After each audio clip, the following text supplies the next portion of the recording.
Несмотря на жару, работа по укладке магистральной трубы на улице Кокчетавская идет полным ходом. Заменить водопровод требовалось давно, отмечают сотрудники местной администрации. Не раз поступали жалобы и обращения от жителей о том, что трубы протекают, вода застаивается, образовывается грязь. А подсыхая, все это превращается в пыль.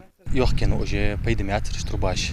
Последний раз у Хитяра в 2013 году Хитяр за километр 300 метров махкаятр цан Хитяра.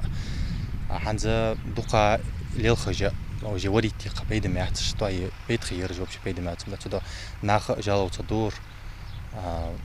Сюда че духа издят стахутский уже наха атаходу уже.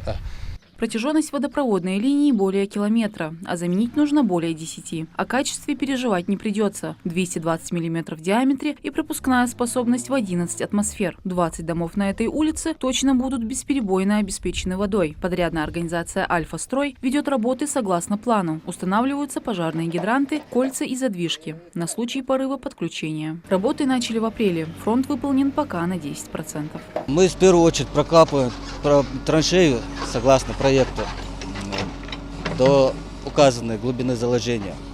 В данном случае это является 1,30 м труба. Далее укладываем, размечаем места, где у нас стоят пожарные гидранты и кольца. Выкапываем ямы под них, восстанавливаем кольца. Дальше идет монтаж трубы. После этого засыпаем траншеи, закрываем трубу. Сверху у нас идет обозначительная лента, что там вода находится.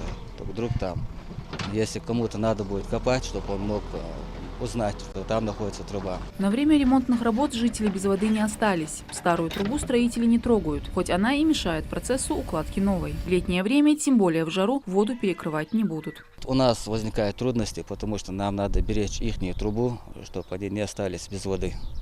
Это, наоборот, нам вызывает неудобства, замедляет нашу работу. Если в случае порыва тут нету задвижек, чтобы закрыть воду, приходится полностью отсекать, закрывать с водонаборных бочек воду и далее, или же устранять проблемы на месте. В отличие от старых металлических линий, новые полиэтиленовые и прослужат дольше, и справятся со своей задачей лучше, уверены специалисты. Мадина Цора, Муслим Арчаков, Магаз 24.